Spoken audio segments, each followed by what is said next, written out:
"I can heal your dying horse," she said. "Just let my children sleep inside." Caleb Whitfield would remember those words for the rest of his life, the way a man remembers the sound of a door opening in a house he thought was sealed for good. Dawn had not yet broken over Bridger Hollow, and the barn held its breath in the blue dark, the only sound the ragged pull of air through Dutchman's failing lungs. Caleb knelt in the straw beside the stallion, lantern hissing low on its hook, his bare hand pressed flat against ribs that rose and fell like a bellows losing its wind. Frost had crept along the boards overnight, silvering every nailhead, every hinge, and his own breath hung in the air longer than it used to, as though even the cold had grown tired of him. He had buried a wife under the cottonwood 3 winters back, and he was not ready, not yet, not this soon, to dig another hole before the ground froze solid past the reach of any shovel. Outside, the snow lay unbroken across the yard, the fence rails wearing it like a shroud,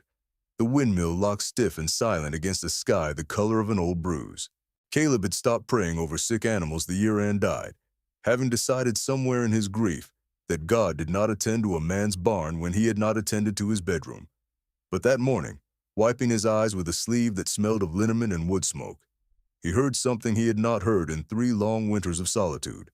a sound of wheels and footsteps crossing the white field toward his gate, small and stubborn against all that silence. And he did not yet know that the woman making it would walk into his barn and ask for nothing that money could ever buy. Caleb Whitfield had built his days into a fortress of habit, because habit was the only wall that kept the grief from getting in during the daylight hours, when a man could not afford to let it. He rose at 4, before the rooster found reason to, and walked the frozen yard by lantern light to feed the stock, because an animal did not care whether a man's heart was broken. It only cared whether the trough was full and the hay was dry and the water had not skinned over with ice in the night. He mended fence in weather that would have kept most sensible men by the fire, working with bare fingers gone numb and clumsy in the cold, because a broken rail left too long became 2 broken rails by spring,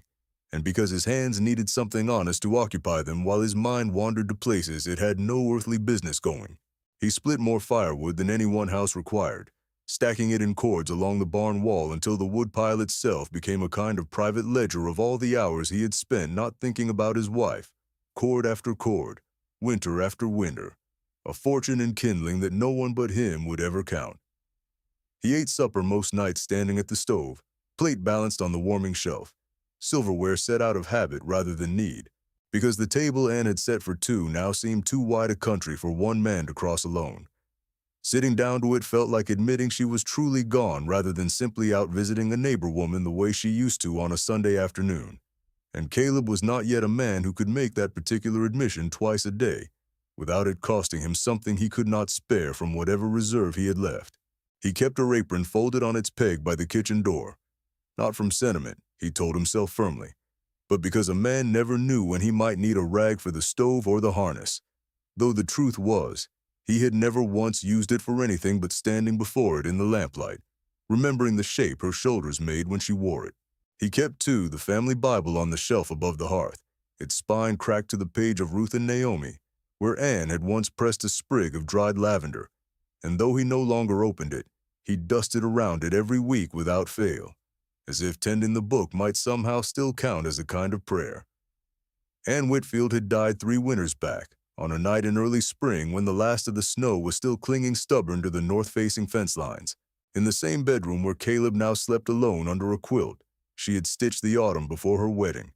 bringing a son into the world who drew no breath of his own, and never opened his eyes to see the ranch his father had built for him. The midwife had done everything a midwife in that county could do, working through the night by candle and prayer, and the circuit preacher had come the following Sunday, with words meant to comfort a grieving husband. But Caleb had heard them the way a man hears rain through a closed window, present and honest enough, but unable to reach him where he actually lived anymore. He had dug 2 graves that week instead of 1, small and large, side by side under the cottonwood at the edge of the north pasture, and every autumn since he cleared the fallen leaves from both stones with the same careful hand he gave his fences, because neglect, to Caleb Whitfield, had always been its own particular and unforgivable sin. Dutchman, the finest and most stubborn animal Caleb had ever owned, had been Ann's doing before he was ever truly Caleb's own. She had named the colt herself the spring before she died, laughing at the way he strutted the paddock like a gentleman freshly arrived from Philadelphia in a new coat. And she had made Caleb promise, half in jest and half in dead earnest, to keep him fat and proud long after she grew too big with child to ride him herself across the north pasture at dawn. The stallion had grown into the finest piece of horseflesh in the county, admired at every fair from Miles City clear to the Yellowstone crossing, men offering Caleb sums that would have tempted a poorer man. And for 3 long winters, Dutchman had remained the last living thing Anne's own 2 hands had truly shaped and gentled into being before the fever took her. Caleb had come to believe, in the quiet way a man believes things he would never say to another living soul, that so long as Dutchman stood strong in that paddock, some small unspoken part of Anne stood there too. And that was a superstition he guarded more fiercely than any deed to the land itself. Now Dutchman's breath rattled thin and wet in his chest. His once proud coat had dulled to the color of old rope left too long out in the weather, his head hanging low over the feed he no longer touched. The veterinarian, summoned all the way from Miles City, a 2-day ride each direction in this snow, had come, examined the stallion at length by lantern light, and shaken his head slowly, saying what Caleb already knew in his bones before the man ever opened his mouth to speak it, that some sicknesses simply run their course to the end, regardless of a man's wanting otherwise, and that money and prayer alike had their limits in a cold barn in the dead of a Montana January. He had left a bottle of laudanum drops for the pain and a bill Caleb folded without reading twice, and he had not offered to come back, which told Caleb plainer than any words could just how far gone the matter truly was. The neighbors had come around some, that first winter, the way neighbors do in a country where a man alone is considered a kind of hazard to himself. The Coopers had sent their eldest boy twice a week to help with chores through that first hard month, and the widow Ellison had left a basket of bread on his porch more Sundays than Caleb had properly thanked her for. But by the second winter the visits had thinned, not from any unkindness, but because grief that does not lift eventually becomes its own kind of company that other people learn to stop intruding upon. Caleb had let them stop coming without protest, telling himself he preferred it that way, though some mornings, splitting wood alone in a silence broken only by the axe, he was not entirely certain that was true. The land itself had begun to show the wear of one man's grief spread too thin across too many acres. Fence lines, Caleb once walked weekly, now waited 2. The kitchen garden Anne had kept had gone to weed and rock, and the second bedroom, meant for children who never came in any number beyond the one lost, sat closed up and unheated, its door swollen shut with disuse until it no longer opened without a hard shoulder against it. Caleb told himself the ranch still ran well enough, and by the ledgers it did. But a ranch, like a man, could look sound from the road and be hollowing out quietly at the center the whole time, a truth the county assessor would have needed no special training to notice, had anyone thought to send him looking that closely in those years.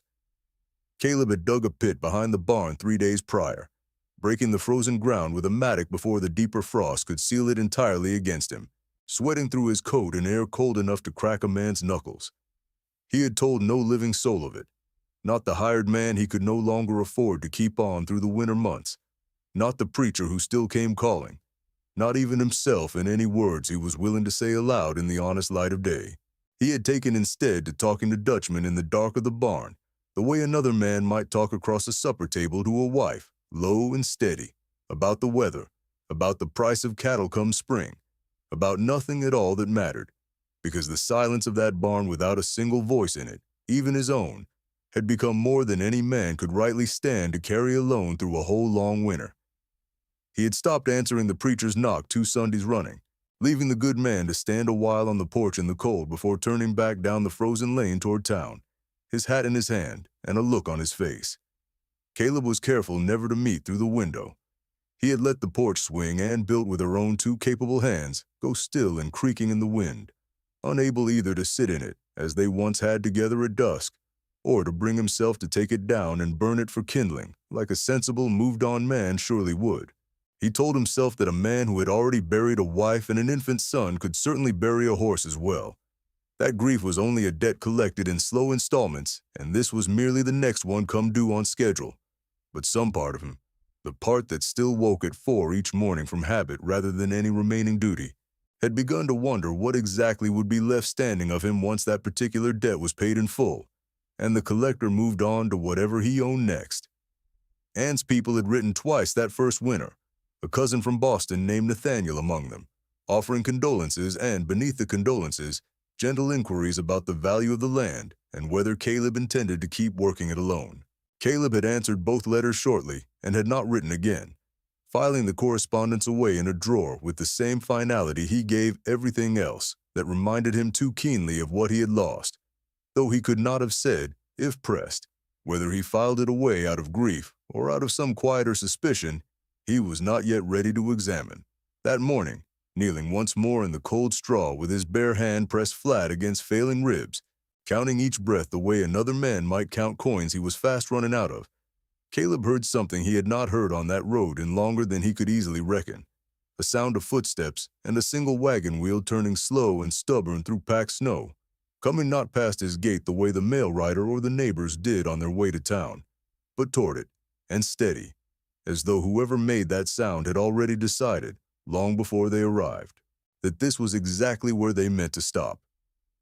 Caleb rose from the straw slowly, his knees stiff with cold and disuse, and for the first time in longer than he cared to admit, he found himself walking toward a sound instead of away from it. The wagon had broken an axle a mile back down the county road, Caleb would later learn, and so the woman came on foot across the last stretch of snow with her 2 children behind her, moving with a steadiness that did not match the thinness of her coat. She was perhaps 30 years old, though the winter had aged her the way it aged everything in that country, and she carried a leather satchel against her hip with both arms, cradling it the way another woman might carry an infant, careful of every step over the frozen ruts. Her wool coat had been mended at both elbows with a patch that did not quite match, and her boots left a shallow, unhurried print in the snow, the print of a woman who had walked a long way already, and knew, without needing to be told, that she likely had further yet to go. She wore no bonnet against the cold, only a scarf knotted plain beneath her chin, and the wind had reddened her face without once making her flinch or turn from it, the way a person flinches only from things they have not already made peace with. They had come from Sweetgrass County, 3 long, hard days on foot and by borrowed wagon, since the lease on the small parcel she and her late husband had worked reverted to its owner and left her without a roof to call her own before the worst of the winter set in. She had heard, from a drover passing through the last town, of a rancher at Bridger Hollow whose finest horse was failing, and who had turned away the veterinarian's last visit with nothing more than a shake of his own head. And she had turned her small family's steps toward that rumor the way another woman might turn toward a lit window on a dark road, not certain of a welcome, only certain she had nowhere better left to try. Behind her walked a boy of perhaps 10 years, solemn-faced beneath a wool cap pulled low, carrying his mother's second satchel as though it weighed nothing at all, his jaw set in the particular way of a child who had learned early that crying rarely fixed anything worth fixing. Beside him trailed a small girl, no more than 6, clutching a rag doll missing one button eye, her cheeks red from the cold, but her eyes moving everywhere at once, drinking in the barn, the windmill, the frozen creek, with a curiosity the winter had not yet managed to starve out of her. Caleb watched the 3 of them from the shadow of the barn door, one hand still resting on the doorframe, the wariness of a man who had turned away church collectors and land agents alike in recent months, rising in him by old reflex. He had learned, in 3 winters of grief, that strangers who came calling most often wanted something from a man that he no longer had the strength to give, and he braced himself now the same way he braced against a hard wind, bracing without yet knowing from which direction it would strike. The woman did not slow as she crossed the yard, and she did not call out or wave, the way a beggar might to soften a stranger's guard before asking for bread. She walked instead the way a person walks toward work already understood between 2 parties, chin level, shoulders square beneath the thin coat, and when she reached the fence she stopped, resting one hand on the top rail, and simply looked past Caleb toward the barn door standing open behind him, toward the particular stillness inside it that a woman who had spent her life around sick animals would recognize the way a preacher recognizes a house in mourning. She did not ask leave to look. She simply looked, the way a doctor looks at a patient before any word of diagnosis has passed between them, and Caleb found himself oddly unbothered by the presumption of it, as though some old, tired part of him had been waiting for exactly this kind of unasked-for attention. Her eyes found Caleb's face and held there a moment, reading something in it he had not meant to show. She glanced once toward the barn, toward the low, troubled sound of a horse's breath carrying faint on the cold air, and something in her posture shifted, not toward pity, which Caleb would have refused outright, but toward a kind of recognition, one working person to another. The boy set down the satchel he carried and stood a little straighter beside his mother, and the girl went quiet too, sensing without being told that this was not the moment for a child's chatter. Caleb, for his part, took the measure of all three of them the way he would take the measure of stock at auction, not unkindly, but out of a habit too deeply worn to set aside even now. He saw a woman thin from walking further than her coat was built for, a boy already carrying more weight than a boy his age ought to carry, and a girl too young yet to know she should be afraid, and something in him, some old instinct he had thought grief killed off entirely, recognized in that tableau a hunger he understood far better than he wanted to admit standing there in his own yard.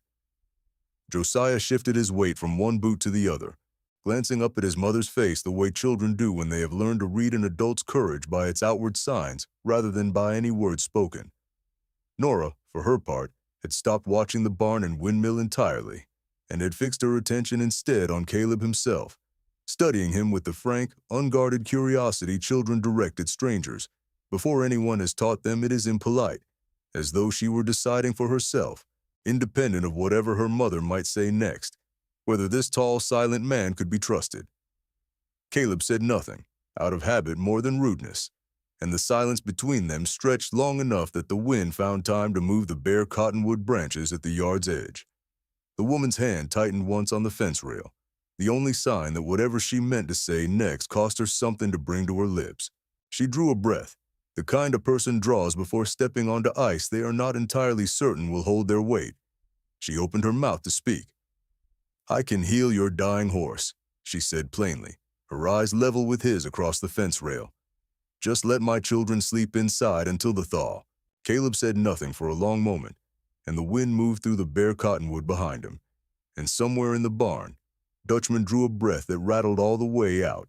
to where the two of them stood facing each other over the frozen rail. "My husband was a horse doctor," she said at last, before Caleb could find words of his own to answer with. "Buried him and his knowledge together 2 winters back," she told him plainly, "until I decided one of us ought to keep using it before it went to waste in the ground alongside him." Her name was Ruth Callahan, and she said it plainly, the way a person states a fact rather than ask for sympathy. She had walked 3 counties since losing the lease on the land she and her late husband had worked, her boy Josiah and her girl Nora the only fortune left to carry with her through all that distance. She was not asking for charity, she said, and something in the set of her jaw told Caleb she meant it as more than a manner of speaking, that she would sooner walk on toward the next ranch than accept pity from this one. 2 counties back, she told him, a rancher had offered her family a barn stall and nothing more, expecting her to work for a fraction of what her skill was worth, simply because she had children in tow and no husband to bargain on her behalf. And she had walked on rather than accept it, cold as the road was.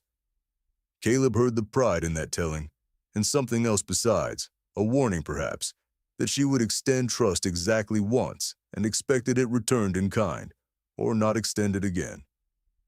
"I've got no wages to offer," Caleb said finally, nodding toward the barn without quite looking at her.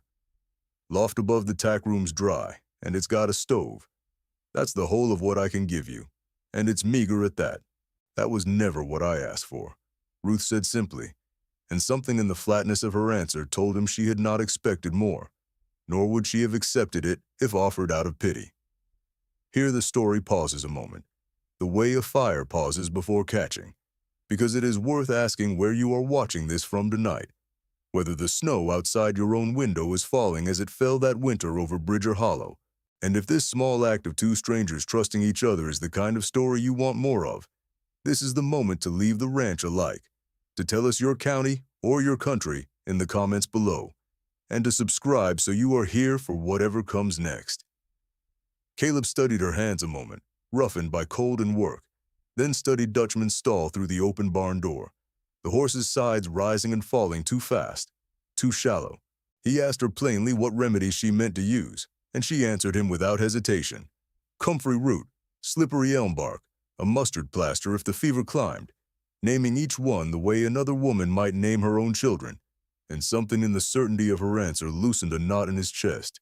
he had not known was there. He put out his own hand, rough as hers, and she took it once, firm, the way two men might seal a cattle sale rather than the way strangers greet.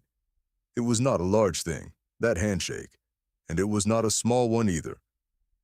Caleb walked back toward the house that evening, uncertain whether he had just saved his horse or invited into his home,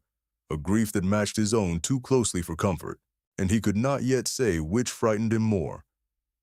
Ruth settled the children into the loft above the tack room before full dark, laying out what little bedding they carried on a floor Caleb had swept clean that same afternoon, without quite admitting to himself why he bothered. She stood a moment at the small window looking out over the dark yard toward the farmhouse, its one lit window glowing yellow against the snow, and though she said nothing of it aloud to her children, she allowed herself, for the length of that single moment,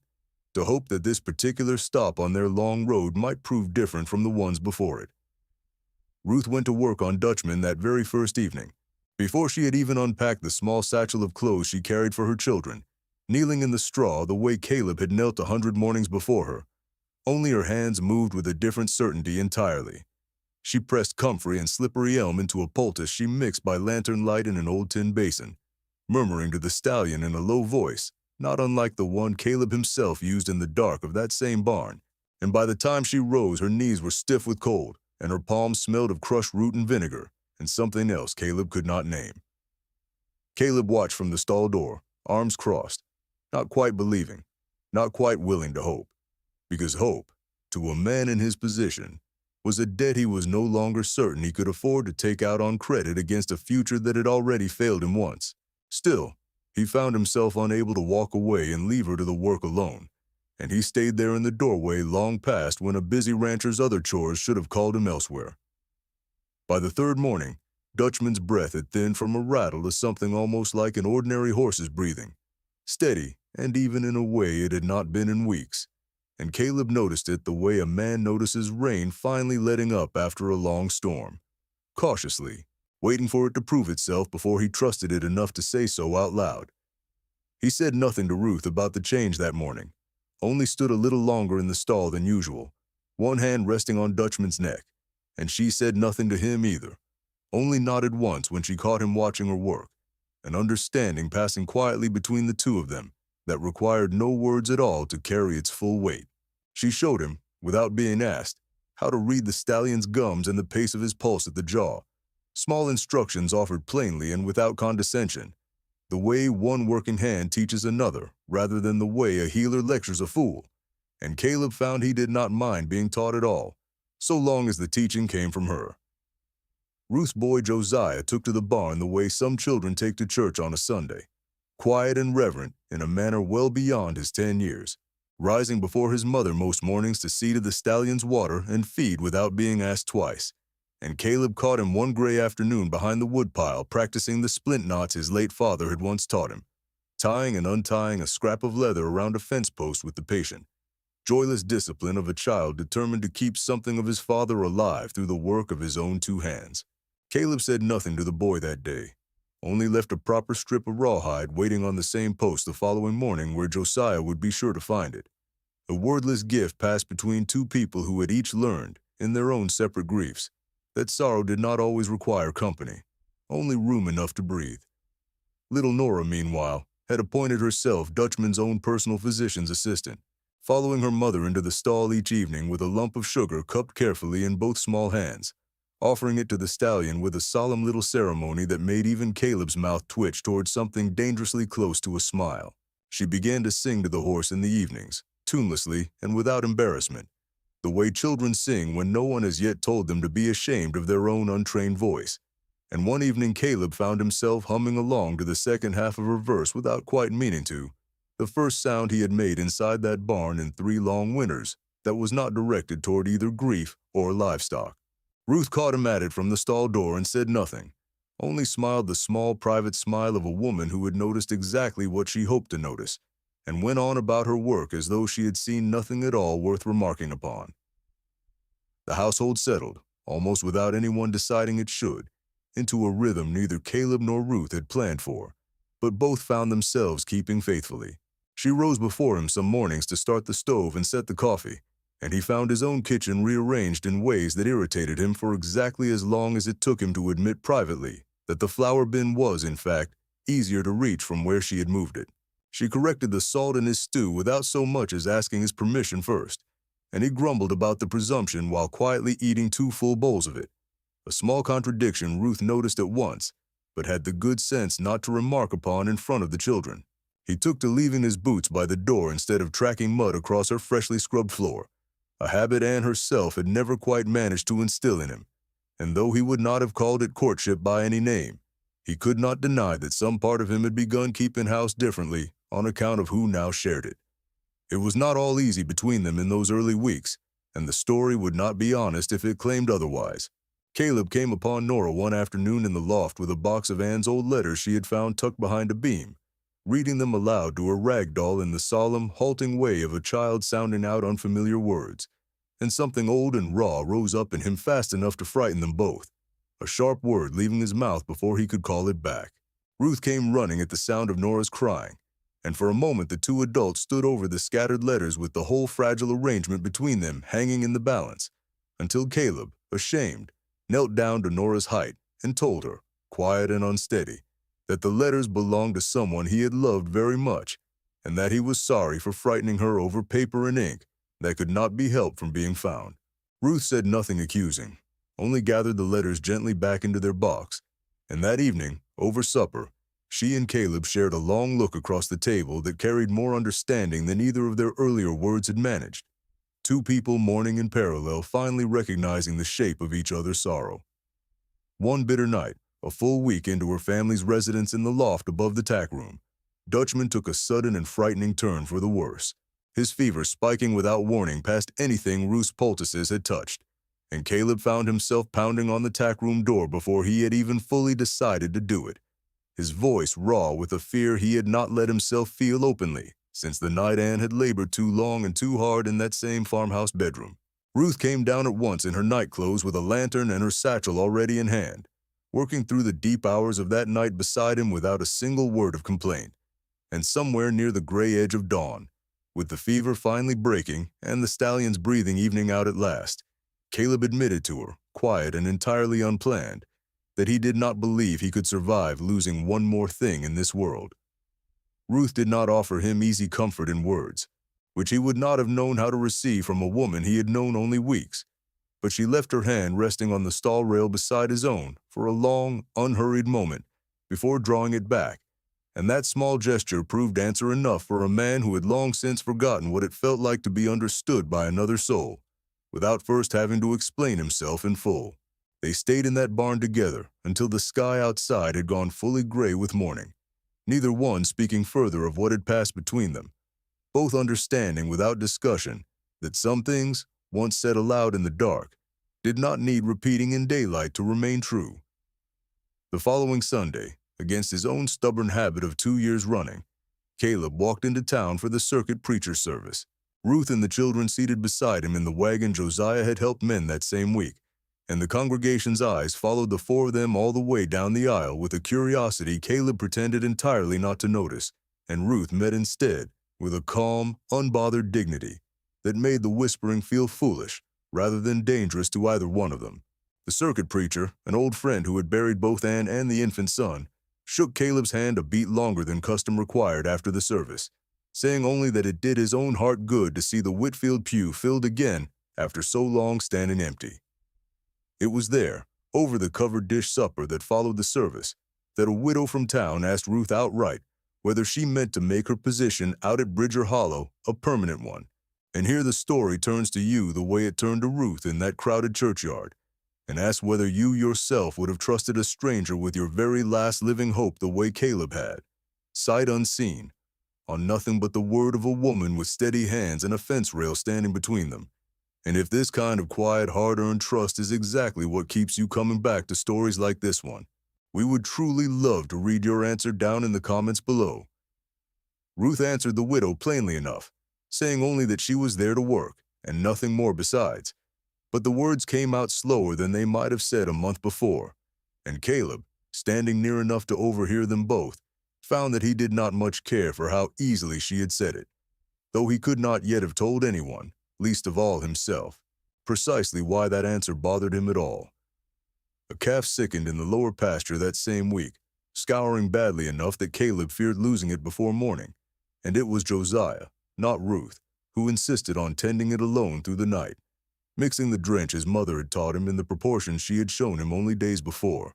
checking the calf's gums and the set of its ears the way his own father had once shown him back when the family still had land of its own to farm. Caleb sat up with the boy without saying much, mostly to make sure the lantern did not run dry, and toward morning, when the calf finally stood and took a little milk, Josiah's face broke into something Caleb had not yet seen on him, pure unguarded pride, the look of a boy who had just proven to himself that his father's knowledge had not died with his father after all. Caleb clapped him once on the shoulder, the same gesture he might have given a grown ranch hand, and something in that small exchange settled a debt neither of them had known they were carrying toward one another. Caleb took to teaching Nora to ride that same month, setting her up in front of him in the saddle on Dutchman's gentler days, walking the paddock slow while she gripped the pommel with both small fists and shrieked with a delight that carried clear to the house. Ruth watched from the porch some afternoons with her arms crossed against the cold, and though she said nothing of it aloud, Caleb noticed she had stopped calling him Mr. Whitfield sometime that month, without either of them marking the exact day it happened, the words simply wearing away between them like a stone smoothed by a creek that never stopped moving. Nora herself took to calling him nothing at all for a while, unable to settle on a name that fit what he had become to her, until one evening at supper, she simply called him Caleb outright, plain as anything, and the whole table went quiet for a moment before Ruth, smiling into her plate, told her daughter that was just fine by everyone present. The weeks that followed brought with them a kind of contentment neither Caleb nor Ruth ever named aloud to the other. Caleb taught Josiah to read brand marks burned into hide and to mend broken harness leather, finding in the boy's careful, watchful attention something that eased a grief he had never once expected to find eased by a child not his own. Nora took to leaving small drawings on his workbench most mornings, crooked horses and lopsided suns done in charcoal stub, and Caleb took to keeping them folded in a drawer rather than feeding them to the stove, a small and quiet betrayal of the numbness he had once sworn to maintain until his own dying day. He kept, too, a running count in his own head of how many days had passed since he had last visited the cottonwood grave alone at dusk, a private ritual of mourning that had, without his quite noticing, begun to space itself further and further apart. Ruth's cooking, too, began to reshape the household in small, quiet ways neither of them announced aloud, though the change was plain enough to anyone paying attention to the state of the pantry shelves or the color returning to the children's cheeks. She had brought with her from Sweetgrass County a way of stretching a single ham hock into a week's worth of bean supper, a habit born of leaner years than Caleb had ever had to survive, and though he teased her once about the thinness of the broth, he noticed he never once left the table still hungry, and he noticed, too, that the flour sack lasted longer under her hand than it ever had under his own. Nora took to helping her mother knead bread on Saturday mornings, flour dusting her hair white, and Caleb found himself lingering in the kitchen doorway on those mornings longer than any errand required, watching the two of them work in a companionable silence he had once thought his house incapable of holding again. A hard frost took the last of the root cellar's turnips one week, ruining what Caleb had counted on to see the household through the leanest part of late winter, and rather than let the loss sour the household's mood the way such small failures once soured Caleb's own solitary winters, Ruth turned the near disaster into an evening of laughter, declaring that a supper of nothing but biscuits and preserves was a fine thing in its own right, and Josiah, catching her mood, invented a game out of guessing which jar of preserves Nora would choose first, awarding her imaginary prizes for each correct guess that made the girl giggle until she nearly fell from her chair. Caleb watched the scene from the head of the table, a place he had eaten alone for 3 winters, and felt something loosen in his chest that he did not yet have a name for, though he suspected, uneasily, that it was happiness, an old visitor he had stopped expecting to call on him again. Dutchman continued to mend steadily through the deepest, coldest part of that winter, standing a little more sure on his legs each week, eating with an appetite that made the whole household quietly rejoice without anyone ever quite saying so plainly at supper. Ruth adjusted her remedies as he improved, weaning him carefully off the heaviest of the poultices, and she began teaching Josiah the exact proportions of each mixture the way her own late husband had once patiently taught her, passing the knowledge down the way a family passes down a worn Bible or a hand-stitched quilt from one generation into the next. Caleb, watching the two of them bent together over the mixing bowl some evenings, found he could no longer quite remember what the barn had sounded like before their voices filled it, and was surprised to find he did not miss the old silence one bit. One quiet evening, mending harness together on the porch Anne herself had built years before, the last of the daylight fading purple over the western ridge, Caleb told Ruth for the very first time about his late wife by name, about the stillborn son buried under the cottonwood at the pasture's edge, about the pit he had dug behind the barn and never once filled back in. Ruth listened without flinching and without offering him easy or premature comfort, only saying at the end, in a voice worn smooth by her own losses, that grief kept its own private accounts, and that it always collected eventually, one way or another, sooner or later, from every soul it touched. Josiah asked Caleb directly, not long after, whether he had loved his wife the way Josiah's own father had loved Ruth, a question children rarely think twice about asking, and adults rarely know how to answer honestly. Caleb considered it a long moment before telling the boy that love, in his experience, did not come in different sizes depending on who felt it, only in different shapes, and that a man could recognize the shape of it in another man's grief the same way he recognized a familiar brand burned into unfamiliar hide. Josiah seemed satisfied by this answer in the particular way children are satisfied by honesty, even when they do not fully understand it, and he did not ask again, though something between the two of them settled more firmly into place that afternoon, man and boy both a little less alone in the raising of it. Caleb filled in that pit behind the barn the very next morning, working alone until his arms ached and his breath came ragged in the cold, and he told no one the reason why, though Ruth, watching quietly from the kitchen window as she washed the breakfast dishes, seemed to understand the gesture completely, without needing him to explain a single word of it to her.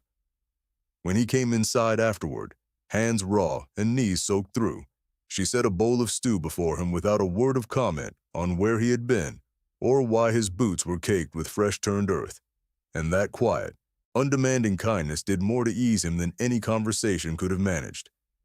That same week, at Ruth's quiet suggestion, the family began saying grace together at the supper table each evening,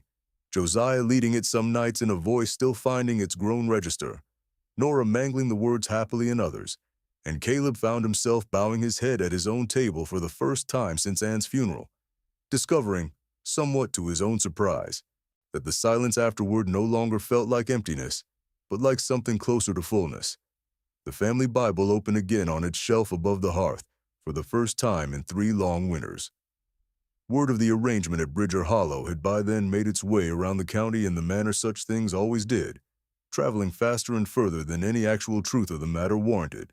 carried mostly by well-meaning neighbor women at the mercantile counter, and not every word of it was kind. Caleb heard secondhand that some in town wondered aloud what manner of understanding existed between a widower and a widow living under one roof, and though the talk never reached him directly, he noticed Ruth grow quieter for a day or two after a trip to town for flour and salt, and when he finally asked her plainly what troubled her, she told him only that she had grown used to being talked about after her husband died, and had hoped, foolishly perhaps, that this particular chapter of her life might be spared the same treatment. Caleb told her, with more conviction than he expected to feel, that any man who judged her character based on an evening's gossip was not a man whose opinion was worth the breath it cost him, and Ruth, for the first time since her arrival, allowed herself something close to a real laugh at his uncharacteristic vehemence.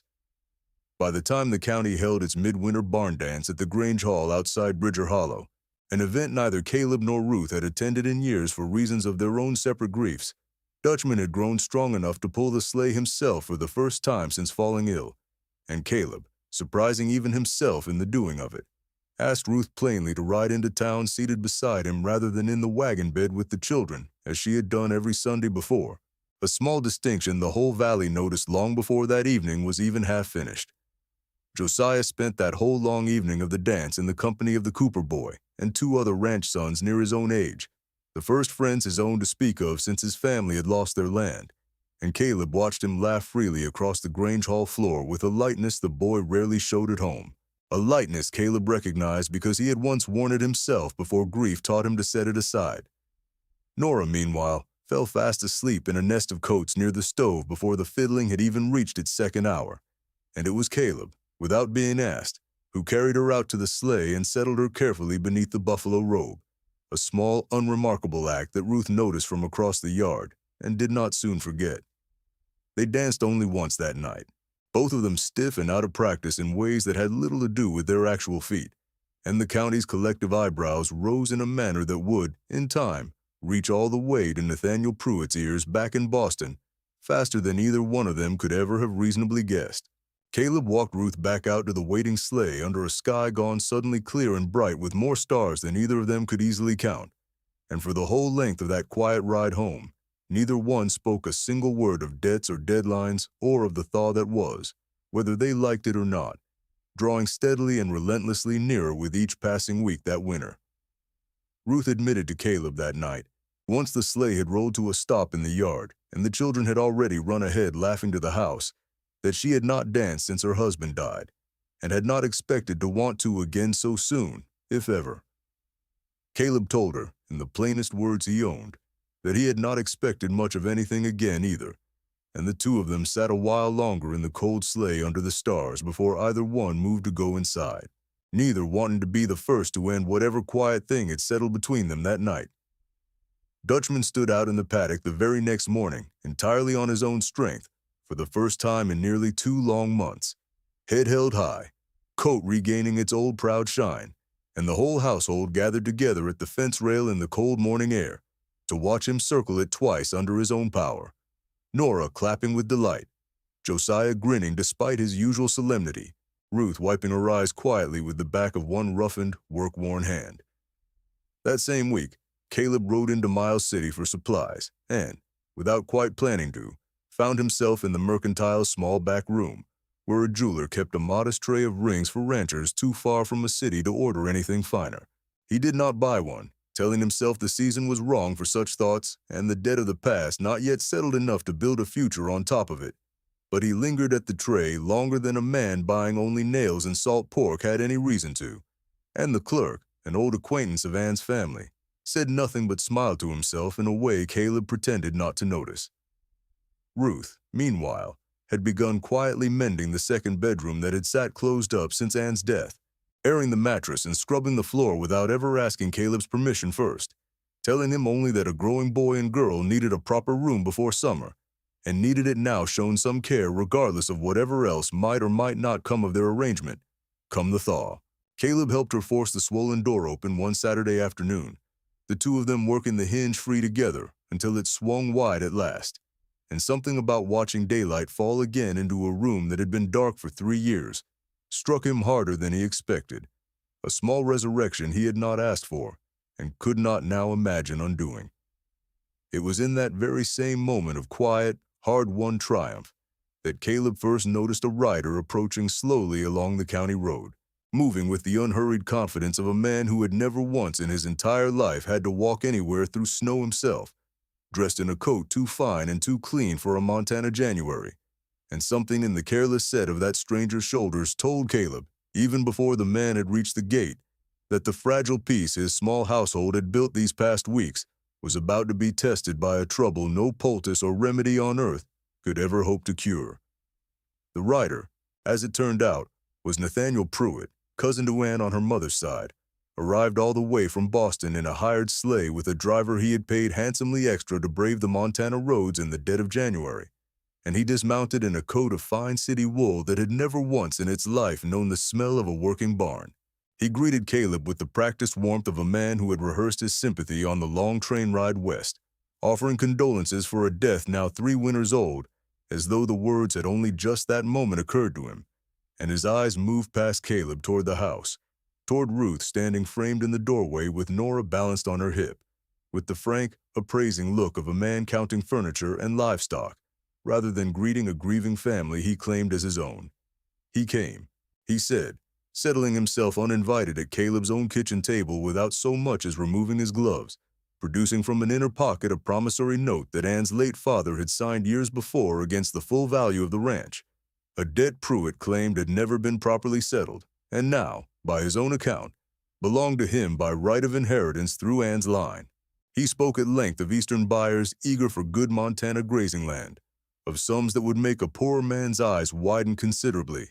and he said all of it in the same mild, unhurried tone a man might use to discuss nothing more pressing than the weather, as though the roof over four people's heads were merely a line item to be settled tidily before supper grew cold. Ruth said nothing through the whole of it, though Caleb saw her arms tighten slightly around Nora, and Josiah, standing near the woodbox, watched the stranger with the wary stillness of a boy who had already learned what men like this one usually meant for families like his own. She had seen his kind before, back in Sweetgrass County, men who arrived polite and left with everything a family owned, and she recognized in Pruitt's soft hands and careful smile the same appetite dressed in finer cloth. Pruitt's eyes lingered a moment too long on Ruth and her children, and he asked, with the studied politeness of a man who already knew the answer would wound, whether Caleb had taken in hired help or something else entirely. The word something landing in the room like a dropped plate. He let the question sit a moment, sipping the coffee Ruth had poured him without being asked, as though her hospitality were further proof of his own theory, rather than the plain courtesy it was. And Caleb felt his jaw tighten in a way it had not tightened in 3 winters of otherwise unbothered solitude. Caleb told him plainly that Ruth Callahan worked for her board, and nothing was owed to him on the matter, and Pruitt smiled thinly, the smile of a man filing information away for later use rather than accepting an answer at face value. He remarked, almost idly, that Boston courts took a dim view of homesteads run as charity wards for wandering widows, a comment aimed less at informing Caleb of any actual law than at reminding him just how thoroughly a man like Pruitt could make a neighbor's private business into public shame if it served his purpose. He gave Caleb until the week's end to produce proof the note was settled, or to sign the deed over peaceably, adding, almost as an afterthought on his way back out into the cold, that a ranch cluttered with strays and charity cases was hardly worth what buyers back east would pay for empty, orderly land.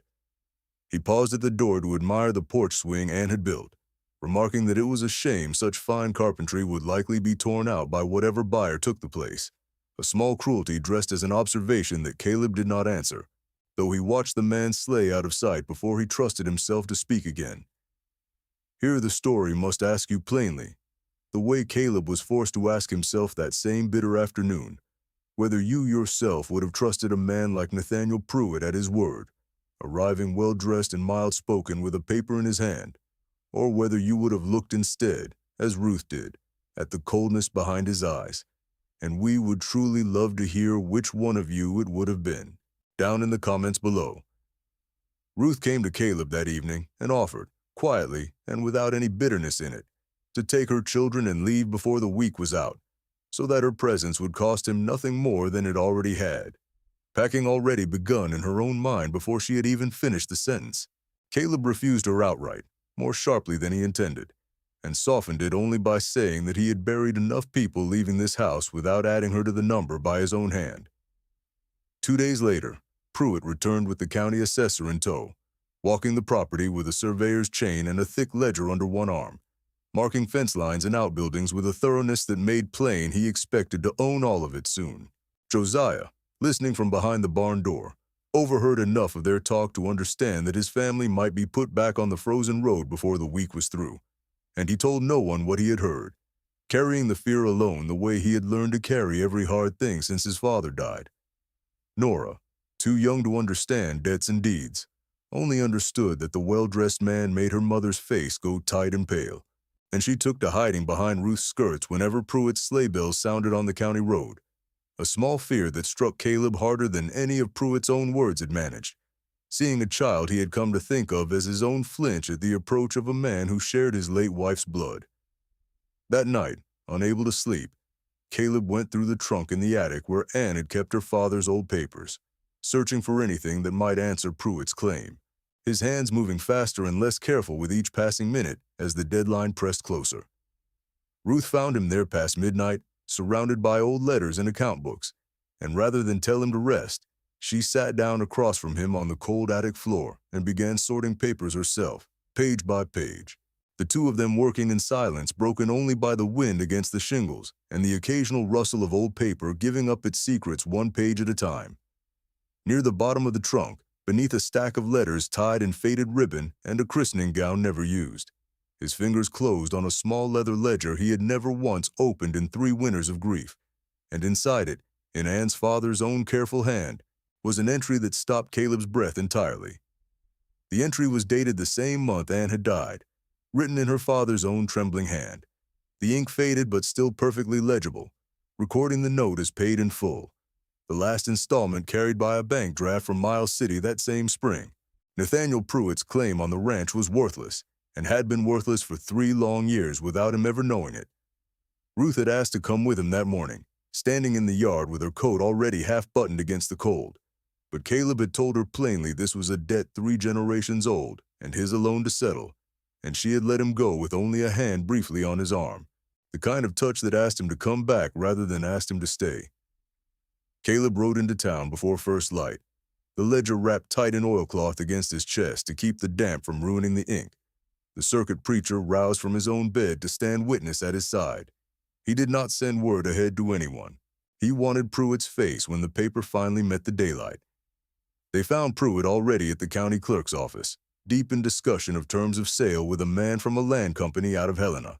the ink barely dry on papers that had never truly been his to sign in the first place, both men still smiling over a deal that was, unbeknownst to either of them, already dead. Caleb laid the ledger flat on the counter without a single word of preamble. The clerk read the entry twice through, checked it carefully against the bank's own record book from that year, and looked up at Pruitt with an expression that needed no further comment from anyone in the room.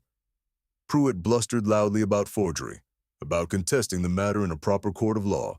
his voice climbing in a room that had otherwise gone entirely still around him. The clerk, unmoved by any of it, voided the claim on the spot and struck Pruitt's name from every document still sitting on the desk. Caleb did not gloat, though after everything he had certainly earned the right to. He said only that some men measured a home by the debt still owed against it, and other men measured it by who was waiting inside for them, and that he had long since stopped keeping company with the first kind of man. He rode back through the last of the storm not for the land itself, though the land was now his again, free and clear of any claim, but for the 4 people waiting on it. And Dutchman nickered low at the gate as Caleb swung down from the saddle, the stallion's own hard-won strength greeting his own returning strength in kind.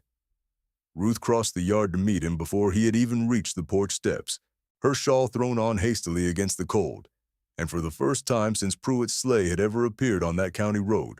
the fear was entirely and finally gone from her eyes.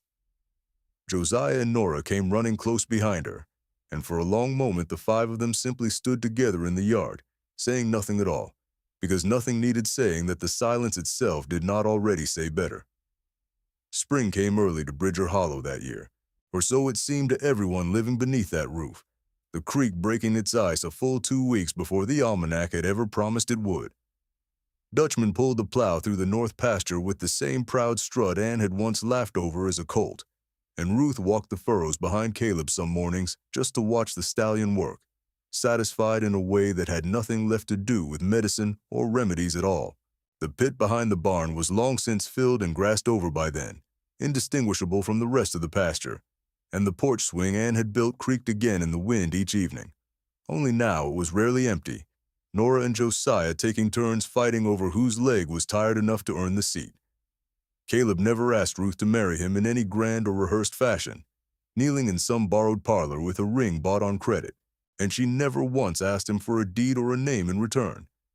Instead, that spring, he sat her down at the very table he had once eaten standing beside for 3 long winters, and told her plainly that whatever she had come to Bridger Hollow originally to receive, a roof and nothing more, she had long since earned a full and equal share of everything the ranch produced from that day forward, not as charity returned in kind, but as a partnership honestly built between 2 equals. They raised a second small cabin that summer at the far end of the yard, joined to the main house by 1 long covered porch, neither of them ever quite finished building alone, Josiah and Nora running the length of it between both doors, as though the whole arrangement had been designed from the start for exactly that purpose. The county still talked, as counties always do, but less with each passing season. And by harvest, the talk had settled into something closer to quiet acceptance, the way any hard winter eventually settles into ordinary spring ground. Ruth kept her remedies and her satchel close at hand, and more than one rancher from 3 counties over came calling at Bridger Hollow's gate in the years that followed, asking after the woman who had once brought a dying stallion back from the very edge of the grave with nothing but her own 2 hands. She never once charged a poor man full price for her help, remembering too well what it had cost her family to have nothing. And Josiah, grown tall and steady by then, rode out with her on the longer calls, carrying the satchel his father once carried. The family trade passed forward whole into a new generation. Dutchman lived on to a fine old age after that, grazing the north pasture long after both Caleb's and Ruth's hair had gone entirely gray, and children who were not yet even born. That hard winter grew up hearing the story told at that same supper table, the story of the woman who walked out of the snow asking for nothing but a roof, and left instead with a whole family built new around her. Nora, grown into a young woman herself by then, kept the same rag doll with the missing button eye on a shelf in her own room long after she had any real use for it, unwilling to part with the one thing that had walked the whole distance from Sweetgrass County beside her. A house, the old folks of that county liked to say afterward, is only ever as warm as the hands willing to mend what is broken inside it.